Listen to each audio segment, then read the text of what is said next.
ये नियुक्ति पत्र आज से 5 महीना पहले ही बढ़ जाता अगर दादा बाहर रहते। ये हरियाणा हार रहे हैं, ये महाराष्ट्र हार रहे हैं, JNK हारने जा रहे हैं, मणिपुर की आप घटना देख ही चुके हैं, तो इनको मालूम है कि उसके बाद झारखंड का आएगा। हेमंत सोरेन के वापस लौटने के बाद अब एक बार फिर से राज्य की स्टीयरिंग जो है वो उनके हाथ में आ चुकी है और उसको उसी क्रम में वो लगातार अब नियुक्तियों का सिलसिला शुरू कर रहे हैं, जिसकी शुरुआत आज से वो प्रभातारा मैदान से कर रहे हैं। हमारे साथ इस वक्त मौजूद है बेरमो विधायक कुमार जयमंगलम, सीधे इनसे बातचीत करते हैं और इनसे जानेंगे क्या आखिर इस बार क्या कुछ रहने वाला है। लगातार हेमंत सोरेन के आने के बाद अब तस्वीरें बदल रही है, नियुक्ति और रोजगार का सिलसिला शुरू हो रहा है। देखिए, तस्वीर बहुत पहले से बदलनी शुरू हो गई थी झारखंड की, जिस समय हेमंत दा ने मुख्यमंत्री के रूप में शपथ लिया था, और उसी तस्वीर को भारतीय जनता पार्टी बदलना चाह रही थी। उसी में उन्होंने साजिश के तहत हेमंत सोरेन जी पे आरोप लगाया, उसके बाद बिना कोई जजमेंट के उन्हें जेल भेजने का काम किया। ये नियुक्ति पत्र आज से 5 महीना पहले ही बढ़ जाता अगर दादा बाहर रहते, लेकिन उस पर स्पीड की गति पर रोक लगा दिया गया। जो विजन के साथ एक मुख्यमंत्री जी ने अपना कार्यकाल शुरू किया था, निश्चित तौर पर चंपईदा का कार्यकाल उनके गैर हाजिरी में बहुत अच्छा रहा, लेकिन हेमंत सोरेन जी की विजन को हम सब ने माना।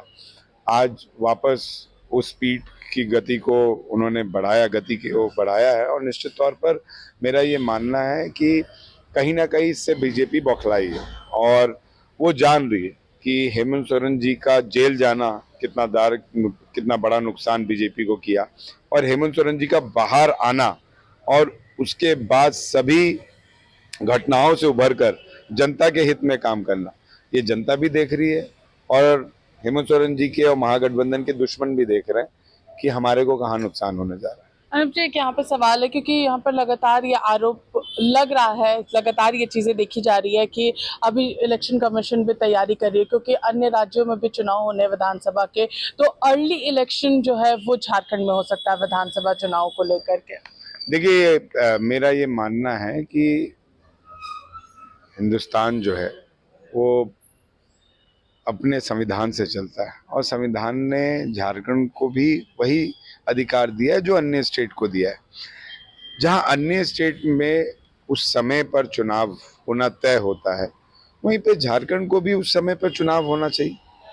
लेकिन क्योंकि ये जान रहे हैं कि ये हरियाणा हार रहे हैं, ये महाराष्ट्र हार रहे हैं, JNK हारने जा रहे हैं, मणिपुर की आप घटना देख ही चुके हैं, तो इनको मालूम है कि उसके बाद झारखंड का आएगा, तो झारखंड भी ये लूज करेंगे। और झारखंड पे हमेशा से इन लोग कब्जा करना चाहें और करते आए, जिसके चलते झारखंड को ग्रोथ नहीं मिला।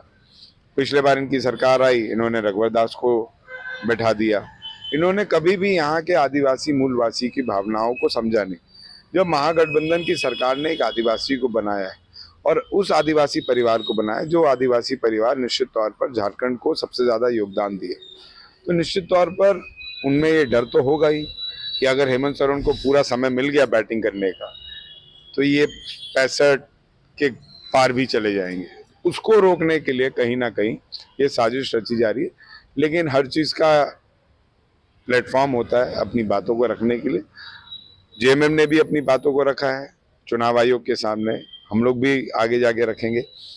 चुनाव जब निर्धारित है जिस समय का, उसी समय होना चाहिए, ताकि ये बात बस सरकार की नहीं है, ये बात उन विधायकों की भी है जो विधायकों को 5 साल काम करने का मौका मिला था, और बहुत सारे चीजें जो हैं शायद अभी 2-3 महीना में उन विधायकों के लिए आने वाली होंगी।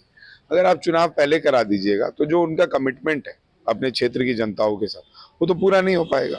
अगर वो कर भी चुके होंगे और प्लेटफॉर्म पर नहीं आया, तब भी जनता को ये लगेगा कि विधायक ने नहीं किया। तो समय तो मिलना ही चाहिए, जो समय निर्धारित है उसी समय पर चुनाव होना चाहिए। अनुप जी, एक आखिरी सवाल रहेगा क्योंकि जब शपथ ग्रहण हो रहा था उस दौरान हफीजुल हसन के जो उन्होंने शपथ लिया उस पर बीजेपी लगातार आरोप लगा रही है और कह रही है कि राज्यपाल एक बार फिर से उनको यहाँ पर शपथ ग्रहण कराए। ये दुर्भाग्यपूर्ण है, ये दुर्भाग्यपूर्ण है। हिंदुस्तान विभिन्न जातियों का, विभिन्न धर्मों का, विभिन्न प्रांतों का देश है, और हर आदमी को अपनी बात रखने का पूर्ण रूप से अधिकार। अगर आप महाराष्ट्र का असेंबली देखें, अभी चल रही है असेंबली महाराष्ट्र में, तो उसमें मैक्सिमम लोग मराठी में बात करते हैं। तो बीजेपी वहां जाके क्यों नहीं बोल रही है, झारखंड के बीजेपी के लोग जो हैं कि मराठी में क्यों बात कर रहे हैं? अगर कोई व्यक्ति अपने शपथ पत्र के अनुसार शपथ लेता है और वो शपथ पत्र वो व्यक्ति खुद ड्राफ्ट नहीं करता है, वो शपथ पत्र गवर्नर हाउस से ड्राफ्ट होकर उस व्यक्ति को मिलता है, तो उस व्यक्ति के ऊपर लालचन लगाना, आरोप लगाना, ये कहीं ना कहीं हिंदुस्तान को बांटना है। हिंदुस्तान में जैसे सेना के जवान कोई जाति का नहीं, कोई धर्म का नहीं, कोई प्रांत का नहीं, कोई राज्य का नहीं होता है, उसी तरह हिंदुस्तान के लोग कोई जाति, कोई धर्म, कोई प्रांत, कोई देश के नहीं होते, राज्य के नहीं होते, वो सब हिंदुस्तानी होते। और हिंदुस्तान में हर आदमी को अपनी बातों को रखने का पूर्ण रूप से अधिकार है।